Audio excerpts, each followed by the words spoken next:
வெள்ளி விழுந்த உடனே காலக்கையை அலம்பினிட்டு சின்ன வெள்ளி ஏதானே இருந்ததுன்னா இந்த மஞ்சள் தேய்க்கிற கல் இருக்கு இல்லையா,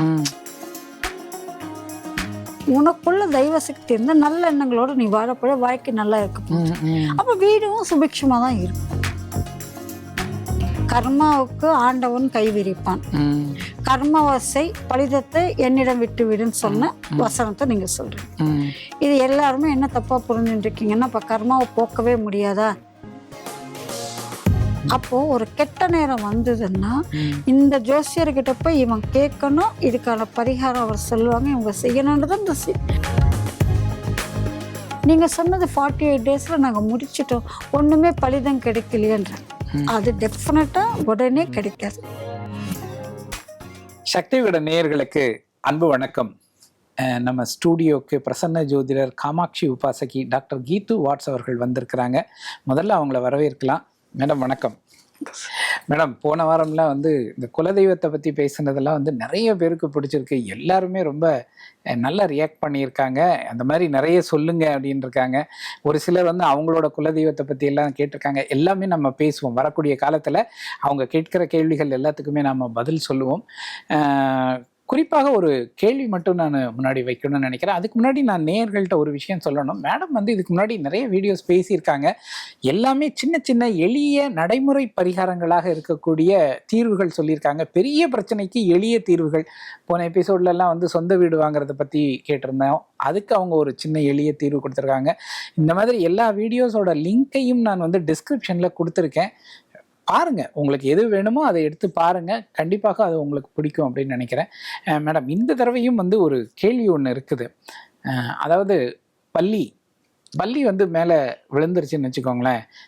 ஒவ்வொன்றுக்கும் ஒரு பலன் இப்போ பஞ்சாங்கத்தை எடுத்தீங்கன்னா தலையில் விழுந்தா ஒரு பலன், வலது தோளில் ஒன்று, இடது தோளில் ஒன்று, நல்லது கெட்டது. அது நமக்கு அந்த பதற்றத்திலேயே வலதுல விழுந்ததா இடத்துல விழுந்ததா அப்படிங்கிறதே நமக்கு மறந்து போயிடும். அந்த மாதிரியாக இருக்குது. இப்போ இந்த பல்லி விழுறதுக்குண்டான பலன் அப்படின்னு எடுத்துக்கிட்டோம் அப்படின்னாலும் அது நமக்கு சில நேரங்களில் ரொம்ப பயம் கொடுக்கறதாகவும் இருக்கு.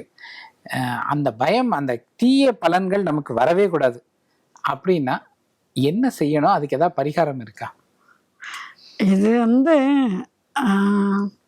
பள்ளி தானா விழாது. அது நல்லா கிரிப்பா பிடிச்சிக்கும். சம்டைம்ஸ் அது நடக்கும். அதுக்கு நம்ம வரதராஜ பெருமாள் கோயில்ல பாத்தீங்கன்னா தங்க பல்லி வெள்ளி பல்லி வச்சிருப்பாங்க. அதை தொட்டுட்டா தோஷம் இல்லைன்னு சொல்லுவாங்க. ஆனா நீங்க சொல்ற மாதிரி அந்த விழற நேரத்துல பஞ்சாங்க எடுத்து பார்க்க தோணாது. ரைட்ல தான் விழுந்ததா லெஃப்ட்ல விழுந்தா, கீழ இருந்து மேல ஏறினா ஒரு பலிதான், மேல இருந்து கீழே குதிச்சா ஒரு பலிதான், ஊண்டு போனா ஒரு பலிதான்றது இருக்கு. எதுவா இருந்தாலும் இந்த பலிதம் ஏற்படுறதுக்கு மினிமம் 7 hours 7 days 7 weeks நல்லதானாலும் சரி கெட்டதாலும் சரி, அந்த 7 hoursக்குள்ள இப்ப நான் சொல்ற இந்த தாந்திரிக் பரிகாரம் பண்ணீங்கன்னா அந்த தோஷம் நல்லதா இருந்தாலும் அளவா இருக்கும், கெட்டதா இருந்தாலும் அளவா இருக்கும். எப்படின்னா ஃபார் எக்ஸாம்பிள் வெள்ளி விழுந்த உடனே காலக்கையை அலம்பினிட்டு சின்ன வெள்ளி ஏதானே இருந்ததுன்னா இந்த மஞ்சள் தேய்க்கிற கல் இருக்கு இல்லையா, அந்த கல்லுல கொஞ்சம் தேய்ச்சி உடனே நிறைய ஒண்ணு வெள்ளி வந்துடாது. சும்மா சாஸ்திரத்துக்கு ஒரு 11 சுத்து சுத்திட்டு அதை எடுத்து தண்ணியில ஜலத்துல கலந்து வாயில குடிச்சிடணும். குடிச்சிட்டு அடுத்தது 9 சுத்து சுத்தி அதை எடுத்து நெத்தில இட்டுக்கணும்.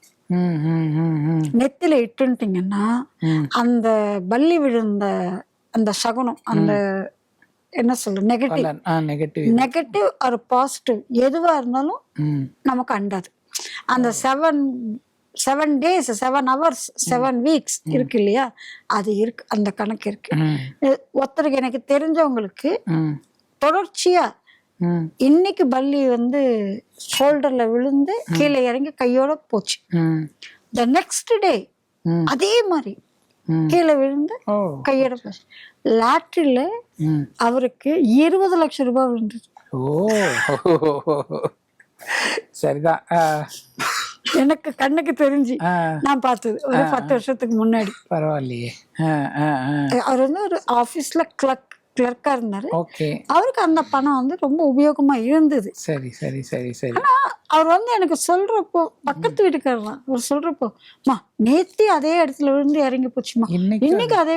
அப்ப யாருக்கான பயம் வரும். கண்டிப்பா வருது. ஒரு வாட்டி வந்தா விட்டுடுவாங்க. ம். அது 2வது வாட்டி ஆமா நடந்தோடனே ஆமா. அவருக்கு ஒரு சின்ன பேட் ஹேபிட், லாட்டரி டிக்கெட் வாங்குற ஹேபிட் அதுல வந்தது. Oh very good very so good. நல்லதும் இருக்கு, கெட்டதும் கெட்டதும் இருக்கு. அது வந்து இந்த பரிகாரம் செய்யறதன் மூலம் வந்து அதை வந்து சிம்பிளிஃபை பண்ணிடலாம். மேடம் அதே மாதிரி இன்னொரு கேள்வியும் இருக்குது. நிறைய பேர் சொல்றாங்க வீட்டில் வந்து தெய்வ சக்தி இல்லை, அதனால தான் நிறைய கெட்டதெல்லாம் நடக்குது, அதுக்கு இதை செய்யுங்க அதை செய்யுங்க அப்படின்னு எல்லாம் பரிகாரங்கள்லாம் சொல்றாங்க. இந்த சகுனங்கள்லாம் நடந்தால் உங்கள் வீட்டில் தெய்வ சக்தி இல்லை அப்படின்றது நீங்கள் தெரிஞ்சுக்கலாம். அது கூட பரவாயில்ல, ஒரு சிலர் இதெல்லாம் நடந்தால் தீய சக்தி வீட்டில் இருக்குன்னு தெரிஞ்சுக்கலாம் அப்படியெல்லாம் கூட பேசுகிறாங்க. அந்த மாதிரியெல்லாம் இருக்கா? முதல்ல அந்த மாதிரியெல்லாம் சொல்ல முடியுமா? வீட்டில் தெய்வசக்தி இருக்கு இல்லை அப்படிலாம் சொல்றது சரியா? தயவுசெய்து இந்த கேள்விக்கு என்ன மன்னிச்சுக்கோங்க, எனக்கு அதுக்கு உடன்பாடு கிடையாது. முதல்ல வந்து தெய்வ சக்தி உனக்குள்ள இருக்கா இல்ல உன் வீட்டுக்குள்ள இருக்கான்னு கேள்வி நீ கேட்டுக்கோ. எண்ணங்கள் தான் நம்ம வாழ்க்கையை நகர்த்தி கொண்டு போறோம். அதுல எந்த நம்பிக்கை அபநம்பிக்கை இல்லை இல்லையா? இல்ல இல்ல. அப்போ உனக்குள்ள தெய்வ சக்தி இருந்தா நல்ல எண்ணங்களோட நீ வாழப்போற, வாழ்க்கை நல்லா இருக்க போகுது. அப்ப வீடும் சுபிக்ஷமா தான் இருக்கும். அதை இல்லாத வீட்டுல தெய்வ சக்தி இருக்கான்றது அது அப்படி கிடையாது. சரி, அப்படின்னு சொல்ல போனா அந்த காலத்துல எழுந்தோன்னா காலையில 5 மணிக்கு வச்சு வாசல் தெளிச்சு கோலமிட்டு எல்லாம் முறையா பண்ணிட்டு வந்தாங்க. இன்னைக்கு அது கிடையாது. சூரியனை பாக்குறதே 9 மணிக்கு பாக்குறாங்களே. பல கெட்ட பழக்கங்கள் நீங்களே வளர்த்து வச்சுட்டு அந்த வீட்டுல அந்த டல்னஸ் இருந்ததுன்னா தெய்வசக்தி இல்லைன்னுட்டு, சுபிக்ஷமா இருந்ததுன்னா தெய்வசக்தி இருக்குன்னுட்டு, இந்த சாம்பிராணி போட்டா தெய்வசக்தி வரும்னுட்டு வீட்டுல ஓயாத புருஷன் பொண்டாட்டி சண்டை போட்டு இருந்தாவே அங்க அந்த காஸ்மிக் எனர்ஜி குறைஞ்சிடும். அந்த எனர்ஜி குறைஞ்சிடுச்சுன்னாவே உங்களுக்கு 8 மூளை, இந்த 8 மூளை இருக்கிற என்ன சொல்லுவாங்க, அசுத்த சக்திகள் வந்து உருவாக்கும். ஓகே புரியுது. முதல்ல இறைச்சி பேசக்கூடாது, இறைச்சி பேசக்கூடாது, சத்தமா பேசக்கூடாது. சத்தமான்றது ஒருத்தர் இப்ப என்ன பண்ணிட்டாங்கன்னா அந்த சத்தமா பேசாத உள்ளுக்குள்ளேயே அவங்க உங்களை பத்தி நெகட்டிவ் நானும், என்னை பத்தி நெகட்டிவ் நீங்க, அவங்கள பத்தி நெகட்டிவ் நானும், இவங்களை பத்தி இந்த மாதிரி உழப்பின்ண்டே இருப்பாங்க. அப்படி உலாட்டுண்டே இருக்கிறவங்க வீட்லேயும் அந்த எனர்ஜி, பாசிட்டிவ் எனர்ஜி கம்மியா இருக்கிற மாதிரி ஃபீல் ஆகும். அதுக்கு பெரிய பரிகாரங்கள்லாம் ஒன்றும் பண்ண வேண்டாம். ஒரு வாட்டி போயிட்டு மாசத்துல ஒரு வாட்டி ஏதான ஒரு மலை மேல இருக்க சுவாமியை போய் பார்த்துட்டு அங்க இருக்க தீர்த்த பிரசாதத்தை கொண்டாந்து சுவாமி ரூம்ல வச்சவ திருப்பி வாபஸ் எனர்ஜெட்டிக் வந்துடும். அதனாலதான் ஐயங்கார்காரால கோவிலுக்கு போய் தீர்த்தம் சேவிக்காத வீட்டுல வந்து தலிகை பண்ண மாட்டாங்க. சோ பல நல்ல பழக்க வழக்கங்களை நம்ம விட்டுட்டோம் சார், மறந்துட்டோம் சார். இப்ப அதுக்கு மேல போன நேரம் இல்லை சார் பண்றதுக்கு. சோ அதனால அப்படி இருக்கும். சோ தெய்வ சக்தி இருக்குன்னா ஒரு விளக்கேத்தி வச்சாவே போதும். இதுக்கு முன்ன எபிசோட்ல கூட நம்ம அது பேசணும். காலையில ஒரு விளக்கு, சாயந்தரம் ஒரு விளக்கு ஏற்றி வச்சாவே அந்த ஃபீல் தான். இப்ப நீங்க வீடு நறுமணமா இருந்ததுன்னா உங்களுக்கு ஒரு குட் ஃபீல் வரும், குட் சைன் வரும். எப்ப பார்த்தாலும் அழுக்கு மூட்டை ஓரமா இருந்துட்டு இன்னைக்கு துணி நாளைக்கு துணி நாளைக்கு துணி நமக்கே ஒரு இது வருது. அவ்வளவுதான். அதெல்லாம் இது கோவிலா அந்த சக்தி இருக்குன்னு சொல்றதுக்கு அதுக்கு மந்திரங்கள் ஜெபிச்சிருப்பாங்க, அஷ்டதிக்பந்தம் பண்ணியிருப்பாங்க, துவசஸ்தம்பத்தை ஸ்தாபித்து வச்சிருப்பாங்க. அதனாலதான் கோவிலுக்கு போகாத ஒரு நாளும் இருக்க வேண்டாம்னாங்க. அந்த கோவிலுக்கு போயிட்டு வந்தீங்கன்னா ஆட்டோமேட்டிக்கா வீடும் கோவிலாட்டம் மாறிடும். நான் எதுவுமே பண்ண மாட்டேன், ஃபோனும் கையுமா இருப்பேன், டிவியும் கையுமா இருப்பேன், ஆனால் எனக்கு வந்து வீடு வந்து கோவில் எப்படி இருக்கோ அந்த மாதிரி எனக்கு வீடு இருக்கணும்னா it's not possible. Okay okay புரியுது புரியுது. நாங்கள் சொல்ல மாட்டேன், நீங்கள் ரொம்ப ஆனால் அழகாக கரெக்டாக சொல்லிட்டீங்க, சொல்ல வேண்டியதை சொல்லிட்டீங்க. Right madam. இப்போது பொதுவாக ஒரு வசனம் சொல்கிறாங்கல்ல, கடமை கர்மா, நீ வந்து உன்னோட கர்மா என்னமோ அதை செய்துட்டே இரு, பலன்லாம் எதிர்பார்க்கவே பார்க்காத அப்படின்னு ஒரு வசனம் இருக்கு. அதே மாதிரியே சொல்லுவாங்க கர்மான்னா அது கடவுள் கூட மாற்ற முடியாதுங்க, கர்மான்னா அது மாற்றவே முடியாது, கடவுளும் ஹெல்ப் பண்ண மாட்டார், அவரும் கை கொடுக்க மாட்டார் அப்படிங்கிற மாதிரியும் சொல்கிறாங்க. இந்த கர்மா வந்து அப்படிதானா? அதை சேஞ்ச் பண்ணவே முடியாதா? அது என்ன அது? அது ஏன் சுமந்து திரியிறோம் நம்ம எல்லாம்? இல்லை, நீங்க சொல்ல வர்றது என்னன்னா, கர்மாவுக்கு ஆண்டவன் கை விரிப்பான், ம், கர்மவசை பலிதத்தை என்னிடம் விட்டு விடுன்னு சொன்ன வசனத்தை நீங்க சொல்றீங்க. ம், இது எல்லாருமே என்ன தப்பா புரிஞ்சுட்டு இருக்கீங்கன்னா, இப்ப கர்மாவை போக்கவே முடியாதா? ம், கர்மா வந்து அப்ப எப்படி கர்மான்னா வேலை செய்யறது, ம், வேலை செஞ்சுட்டு நமக்கு தேவையான ஊதியம் கேட்காத பலிதத்தை கேட்காத எப்படி இருக்க முடியும்? இப்படி தப்பா அது கிடையாது. ம், கர்மாவசை பலிதத்தை எதிர்பார்க்காதன்னு சொல்றது அந்த மீனிங் சொல்லலை. ம், உங்களுக்கு இருக்கிற டியூட்டி என்ன டியூட்டிஸ்? ஒரு தகப்பனா குழந்தைங்களை வளர்க்கக்கூடிய அந்த கடமை வந்து ம், நீ வந்து பின்வாங்காத. அந்த குழந்தைங்க நாளைக்கு உன்னை காப்பாத்துவாங்கன்ற எதிர்பார்ப்பு வைக்காது. ம், இதுதான் அதுக்கு மீனிங். ம், ம், ம். கர்மாவசை பலன் இது உங்க கடமை தானே. அது ஆமா. பிள்ளைங்களை நம்ம வளர்க்க வேண்டிய நம்ம கடமை தானே. ம், ம், ம். ஆமா. அப்ப நான் அந்த காலத்துல உன்னை படிக்க வச்சேன், நீ என்னை காப்பாத்துவேன்னு சொல்லுவேன், படிக்க வைக்கலையே, நான் அவ்வளவு சொத்து சேர்த்துனேன், என்ன வெளி அதெல்லாம் கிடையாது. ம், அந்த இடத்துல ஒரு தாய்க்கு பிள்ளை செய்ய வேண்டிய கடமை, ஒரு மனைவிக்கு புருஷன் செய்ய வேண்டிய, ஒரு புருஷனுக்கு மனைவி செய்ய வேண்டிய இந்த கடமைகள் நமக்கு அன்றாட இருக்கும் வாழ்க்கையில நம்ம செய்யற கடமைகளை பலிதம் எதிர்பார்க்காமல் செய்யணும். ஓகே, புரியுது, புரியுது. அது ஆண்டவன் கிட்ட விட்டுட்டு அது நல்லபடியா நடக்கும். ம், இப்போ நீங்க நல்ல எண்ணத்தோட உங்க ஃப்ரெண்டுக்கு ஒரு ஹெல்ப் பண்றீங்கன்னு வச்சுக்கோங்க. ம், ஒரு எமர்ஜென்சி ஒரு 50,000 கேட்குறாருன்னு சொல்லிட்டு நீங்க கொடுக்குறீங்க. ம், அவர் சொன்ன நேரத்துக்கு கொடுக்கல, உங்களுக்கு சங்கடமா தான் இருக்கு. ம், இனிமேல் யாருக்குமே உதவக்கூடாதுன்ற எண்ணத்தை வர வைக்காத. ம், ம், ம், ம். அது உன் கர்மையில இருந்து நிற்காது. இவன் கொடுக்கல ஆமா. அதனால எல்லாரையும் நினைக்காது. அந்த உன் ஆட்டிடியூடை மாத்திக்காது, ஹெல்ப் பண்ணணும்ன்ற ஆட்டிடியூடை மாத்திக்காது. ம். அதை என்கிட்ட விட்டுடு, அவன்கிட்ட இருந்து நான் வாங்கி தரேன். ஓகே, ஓகே, புரியுது. அப்ப எனக்கு கஷ்டம்லாம் கொடுத்தேன், ம், எனக்கு இப்ப திருப்பி வரல, ஏதோ நீ பார்த்து பண்ணுப்பான்னு சொன்னா ம். அவனுக்கு வர வச்சு உங்களுக்கு வர வச்சு கொடுப்பேன். ஓ, சரி, சரி. அது கடமையை செய் பலன். இப்போ வந்து இவன் ஏமாத்திட்டான், இதனால நான் இன்னொருத்த வந்து இல்லப்பா நான் ஒரு 50,000 கொடுத்து கஷ்டப்பட்டேன், ம், திரும்பி வாங்குறதுக்குள்ள ம், என்கிட்ட காசெல்லாம் கேட்டு எதிர்பார்க்காதீங்கன்ட்டு சொல்லாதேன்றாரு. ம். புரியுது, புரியுது. அதுதான் பொருளா? சரி. இது பலிதம் எதிர்பார்க்காது. அதே மாதிரி நீங்க ஹார்ட் ஒர்க் பண்றீங்க, ம், ஒரு 3 வருஷமா ஒரே ஸ்கேல்ல இருக்கீங்க, ம், ஏத்தலன்றப்போ அங்க போய் உங்களுடைய ரைட்ஸை கேட்க வேண்டாம்னு சொல்லலாம். ம், ம், ரைட்ஸை கேளுங்க, ம், ஃபைட் பண்ணாதீங்க. ம்.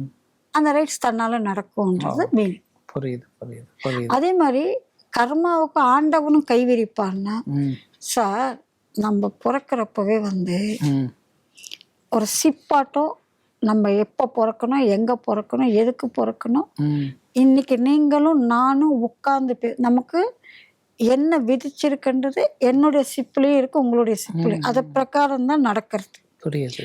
அப்போ ஒரு கெட்ட நேரம் வந்ததுன்னா ம், இந்த ஜோசியர்கிட்ட போய் இவன் கேட்கணும், இதுக்கான பரிகாரம் அவர் சொல்லுவாங்க, இவங்க செய்யணுன்றது அந்த சிப்பில் இருக்கு. ம், ம். அப்போ அந்த ஜோசியர் வந்து இவன் பெரிய ப்ராப்ளம் எடுத்துன்னு போய் சொல்றான்னு வச்சுக்கோங்க, அவர் ஒரு எளிய பரிகாரம், எனக்கு இவ்வளோ பெரிய ப்ராப்ளம் இருக்கு, இந்த ₹1 நான் கற்பூரம் எடுத்துனா போயிடுமா, இவன் பித்துக்குள்ளி, இவனுக்கு ஒன்றும் தெரியாது, என்னமோ அவன் வாய்க்கு வந்த மாதிரி சொன்னான்னு சொல்லி போனா அது கிடையாது. இதுதான் உன் பூர்வ ஜென்மம், நீ என்ன கேட்டிருக்கிறேன்னா, நான் இவ்வளோ கஷ்டப்படுறேனே, எந்த ஜோசியக்காரனா வந்து ஒரு அரைன்னா கற்பூரம் ஏற்றினா உன் கஷ்டம் போகாதுன்னு எவனும் சொல்ல மாட்டானா அன்னிட்டு நீ தான் கேட்ட. ஓ, புரியுது. அதனுடைய என்ன பதிவீடு தான் அங்க இருக்கு. ம், அதுக்குதான் இப்ப நடந்தது. இங்க இது வந்து உன்னுடைய ஈகோனாலேயோ இல்ல உன்னுடைய நம்பிக்கை இல்லாத தன்மையினாலேயோ ம், அந்த சொன்னதை நீ செய்யலன்னா அப்ப நீ அனுபவிச்சு கழிக்கணும்ன்றது உன் கர்மாவை ஆண்டவன் கண்டுக்க மாட்டார். ஓ, புரியுது. நீ கேட்ட மாதிரி வழிவகுத்து கொடுத்தார், ஆமா. அது நீ செய்யணும், ம், அது நீ செய்யல. ம், என்னுடைய அவ்வளோ பெரிய ப்ராப்ளம் ஒரு நாள் கற்பூரத்துல போயிடுமான்னு சொல்லி கேட்டேன். ம், புரியுது. அப்போ அது நீ செய்யலைன்னா அதனால கூட வந்த வேணாம். ம், அது இப்போ மவுண்ட் ரோடுக்கு எப்படி போகணும் வழின்ட்டு கேட்க வரேன்னு வச்சுக்கோங்க, ம், இல்லைங்க இப்படி ஸ்ட்ரைட்டாக போயிட்டு ரைட் எடுத்தா போயிடலான்னு. ம், மவுண்ட் ரோடு என்னமோ ரொம்ப தொலைவுன்னு சொன்னாங்க, இவர் என்னமோ ஜஸ்ட் லைக் தட் சொல்றாங்க, ம். இவருக்கு இடம் தெரியல போல இருக்குன்னு சொன்னா ராங் ரூட்ல போனேன்னா உங்க தப்பு கிடையாது, ம், ம், ம். அங்கதான் கடவுள் நிற்கிறான். புரியுது, புரியுது, புரியுது. ம், ஒரு பெரியவங்களை மதிச்சு அவங்க சொல்ற அட்வைஸோ அவங்களுடைய இதுவோ நம்மளாதான் தேடி போய் கேட்குறோம். ம், நான் இப்பவும் சொல்றேன், எந்த ஜோசியக்காரர்கிட்ட போனாலும் அவர் சொன்ன பரிகாரத்தை முழுமையா செய்யுங்க. அவர் 11 நாள் சொல்றாரு, 21 நாள் சொல்றாரு. இன்னொன்னு நிறைய பேர் என்ன தெரியும், நீங்க சொன்னது 48 டேஸ்ல நாங்க முடிச்சிட்டோம், ஒண்ணுமே பலிதம் கிடைக்கலையேன்றாங்க. அது டெஃபினட்டா உடனே கிடைக்காது. நம்ம 7 வருஷம் சாப்பிட்டது ஜெரிமான் ஆகாத இருக்கிற நம்மளுக்கு ஒரு டைஜன் டேப்லெட் முடியாது. 12 நாள் 3 வேளை டைஜன் எடுத்தாலும் அது போக்க முடியும். எப்பவுமே ஒரு மண்டலத்துல முதல்ல ஒரு இது பிணின்னு வந்ததுன்னா 48 நாள், முதல் 12 நாள் நம்மள ஆண்டவன் கரெக்டா ரெகுலரா கோவிலுக்கு போறான்னு சோதிப்பார். அடுத்த 12 நாள் அந்த ரெகுலரைஸ் ஆன உடனே கடவுள்கிட்ட நம்மளுடைய நெருக்கத்தை ஏற்படுத்துவார்.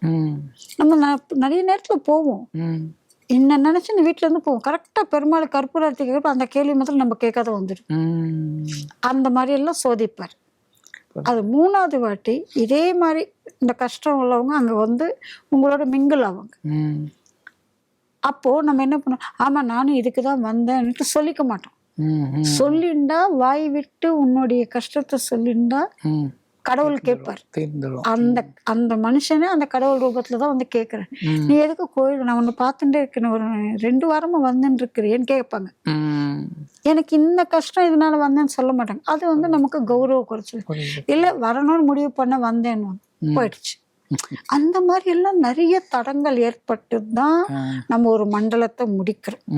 மண்டலம் முடிச்ச உடனே எனக்கு காரியம் நடக்கலைன்னு சொல்லி கேட்கக்கூடாது. கொஞ்சம் ஒரு 1/2 மண்டலம் வெயிட் பண்ணணும். அதுக்கான வழி நிச்சயமா பிறக்கும். யாரும் எவ்வளோ பெரிய பாத்திரம் வச்சிருக்காங்களோ அதுக்கு தகுந்த மாதிரி நிச்சயமா கிடைக்கும். புரியுது மேடம். ஒரு முக்கியமான கேள்வி, இப்போ ஆக்சுவலாக எல்லாருக்குமே இந்த காமனாக இந்த பிரச்சனை இருக்குது. அதுவும் இந்த ட்ரம்ப் பண்ண பிரச்சனைக்கு அப்புறம் வந்து ஃபாரின்ல படிக்கிறவங்களுக்கும் பிரச்சனை இருக்குது, வேலை பார்க்குறவங்களுக்கும் பிரச்சனை இருக்குது. அங்கே சிட்டிசன்ஷிப் எடுத்துக்கணும் அப்படின்னு ஆசைப்பட்றாங்கன்னா யூஎஸ்ன்னு இல்லை, இன்னைக்கு உலகம் பூரா இருக்கக்கூடிய எல்லா நாட்டில் இருக்கிறவங்களுக்கும் அங்கே அந்த ஊரோட குடியுரிமை வாங்குறதுங்கிறது ஒரு சேலஞ்சாகவே இருக்குது. இந்த மாதிரியான பிரச்சனைகள்லாம் ஏன் வருது? இதுக்கு ஏதாவது பரிகாரங்கள், எளிமையான தீர்வுகள் ஏதாவது சொல்லலாமா? கடல் தாண்டி போய் வாணியம் செய்யறதுக்குன்னு சொல்லிட்டு ஒரு பரிகாரம் ஒண்ணு இருக்கு. சரிங்க. அதுக்கு தேவை வந்து வெள்ளையருக்கு பிள்ளையர், வெள்ளையருக்கு பூ, ஒரு 16 பூ வேணும். சரிங்க. என்ன பண்ணணும்னா ஒரு 16 வாரம், 16 பூ 16 வாரம் வெள்ளையருக்கு பிள்ளையர் வாங்கிக்கணும். ஒரு சின்னது, ஒரு இவ்வளவு சைஸுக்கு மேல இருக்கக்கூடாது. ஒரு 4 இன்ச்சு அதுக்குள்ள அவ்வளவுதான் வாங்கிக்கணும். அதை வாங்கிட்டு கஸ்தூரி மஞ்சள் பொடினால அந்த வெள்ளையருக்கு பிள்ளையருக்கு அபிஷேகம் பண்ணணும். அது நம்ம அதுல யார் வேணாலும், லேடிஸ் பண்ணலாம், ஜென்ட்ஸ் பண்ணலாம், யார் வேணாலும் பண்ணலாம். 16 நாமங்கள் கொண்டு விநாயகருடைய அர்ச்சனை இருக்கு. சுமுகாயன்மம், ஏகதந்தாயன்மம், அந்த மாதிரி இருக்கு. அந்த நாமத்தை வெள்ளை எருக்குனால அர்ச்சனை பண்ணணும். அது வந்து இன்னைக்கு வந்து எல்லாம் வெரி ஈஸி. சில இடத்துல கொஞ்சம் இன்டீரியலா வில்லேஜ் டைப்ல இருக்கப்போ நமக்கு மரத்திலேயே கிடைக்கும். இல்ல நம்ம கோயம்பேட்டில் வந்து ஃப்ளவர் பஜார்ல, ஃப்ளவர் மார்க்கெட்ல கிடைக்கிறது வெள்ளை இருக்கு. அதை கொண்டு வந்து பண்ணிட்டு மினிமம் வெல்லம், மேக்ஸிமம் நீங்க என்ன வேணா வச்சுக்கலாம் நைவேத்தியம். அந்த மாதிரி 16 வாரம் பண்ணணும். இந்த மறுநாள் இந்த பூவை வந்து கால் மிதிப்படாத இடத்துல போடும். மறுநாளும் அடுத்த வாரமும் மஞ்சப்பொடியால் அபிஷேகம் பண்ணிட்டு, ஃபர்ஸ்ட் மஞ்சப்பொடியால் அபிஷேகம் பண்ணணும், அப்புறம் பச்சை தண்ணியால் அபிஷேகம் பண்ணி துணியால அந்த ஒத்தி எடுக்கணும் அந்த ஈரத்தல். ஏன்னா அந்த வெள்ளை இருக்கு மரம் உப்பும் அது வந்து ஒத்தி எடுக்கணும். எடுத்துட்டு அது பூச்சி அடிக்காத இருக்கிறதுக்கு அது மேலே மஞ்சள் காப்பு போடணும். அந்த வெள்ளை இருக்கு மேலே மஞ்சள் காப்பு போட்டுட்டீங்கன்னா, நெத்தில வந்து குங்குமம் வச்சுட்டீங்கன்னா முடிஞ்சு போச்சு. இந்த 16 நாமங்கள் சொல்லி விநாயகருக்கு அர்ச்சனை பண்ணிட்டு, மினிமம் வெல்லம், மேக்ஸிமம் எதுவாக நைவேத்தியம் பண்ணலாம். பண்ணிட்டு தோப்பு கரணம், உங்களால முடிஞ்ச வரைக்கும் தோப்பு கரணம் போடணும். இது வந்து அந்த பையன் பண்ணலாம், போயிருக்க பொண்ணு பண்ணலாம், இல்ல அவங்க சார்ந்தவங்க அம்மா அப்பா அக்கா தங்கை யார் வேணாலும் பண்ணலாம். இந்த 16 வாரம் பண்ண உடனே நமக்கு கடலை தாண்டி வாணியம் பண்ணி சம்பாதிக்கணும்ன்ற விதியாக இருந்தால் இந்த 16 வாரத்துல இந்த தடையை நீக்கி நம்ம காரியம் செய்ய முடியும். Very good, super super super. இது இன்னைக்கு வேலைக்குன்னு போறவங்களுக்கோசம் ஏற்பட்டுனா இந்த தாந்திரிக் பரிகாரம் இதுக்கு கிடையாது. அந்த காலத்துல பர்மாக்கெல்லாம் போயிட்டு நம்ம ஆளுங்க வந்து எப்படி போனாங்களோ அந்த மாதிரி கடல் தாண்டி போய் கூட முன்னோர்கள் 200 ஆண்டுகளுக்கு முன்னாடி நான் சொல்றது. அப்ப போறப்போ வெளில இருக்க பிள்ளையாரு வீட்டுல இருக்கிற லேடிஸ் அவங்க திரும்பி வர வரைக்கும் பூஜை பண்ணுவாங்க. ஓ சரி சரி புரியுது. பத்திரமா திரும்பி வரணும்னு. அதே பரிகாரம் தான் நான் இப்போ கொடுக்கறது. இது பண்ணீங்கன்னா அங்க படிக்கிறதுக்கு தடையா ஸ்டூடெண்ட்ஸ் விசாவே கிடைக்காத தடையா இருக்கிறவங்களும் பண்ணலாம். அங்க படிச்சுட்டு வேலை கிடைக்காத இருக்கிறவங்களும் பண்ணலாம். வேலை கிடைச்சி அங்கீகாரம் இல்லாத இருக்கிறவங்களும் பண்ணலாம். யாரு பண்ணாலும் பலிதம் நிச்சயமா கிடைக்கும். இதுவும் என்னுடைய எக்ஸ்பீரியன்ஸ்ல நிறைய பேருக்கு எடுத்து கொடுத்துருக்கேன். இதோட நான் நிறைவு பெற்றுக்கிறேன். ரொம்ப சந்தோஷம். ரொம்ப அழகா சொன்னீங்க மேடம். நேர்களே உங்களுக்கு ஒரு முக்கியமான விஷயம் சொல்லணும்னு ஆசைப்படுறேன் நான். மேடம் இதுக்கு முன்னாடி நிறைய வீடியோ ஸ்பேஸ் இருக்காங்க, அதில் பல பிரச்சனைகள் அதுக்கெல்லாம் ரொம்ப ரொம்ப ரொம்ப ரொம்ப எளிமையான தீர்வுகள் எல்லாம் சொல்லியிருக்காங்க. அந்த வீடியோக்களோட லிங்க் எல்லாமே நான் டிஸ்கிரிப்ஷனில் வச்சுருக்கேன், பாருங்கள். முடிஞ்சதுன்னா எல்லா வீடியோவும் பாருங்கள், இல்லைன்னா உங்களுக்கு தேவைப்படுகிற தலைப்பில் இருக்கிற வீடியோக்களையும் பாருங்கள். அதுலேயும் உங்களுடைய கருத்துக்களை தெரிவிங்க. இதையும் தாண்டி மேடத்துக்கிட்ட தனியாக பேசணும், அவங்களோட கன்சல்டேஷன் எடுத்துக்கணும்னு ஃபீல் பண்ணிங்கன்னா கீழேயே டிஸ்கிரிப்ஷனில் நம்பர் இருக்குது, மேடத்தோட தொடர்பு எண் எல்லாமே இருக்குது. நீங்கள் அதுலேயும் அவங்கள தொடர்பு கொண்டு பேசலாம்.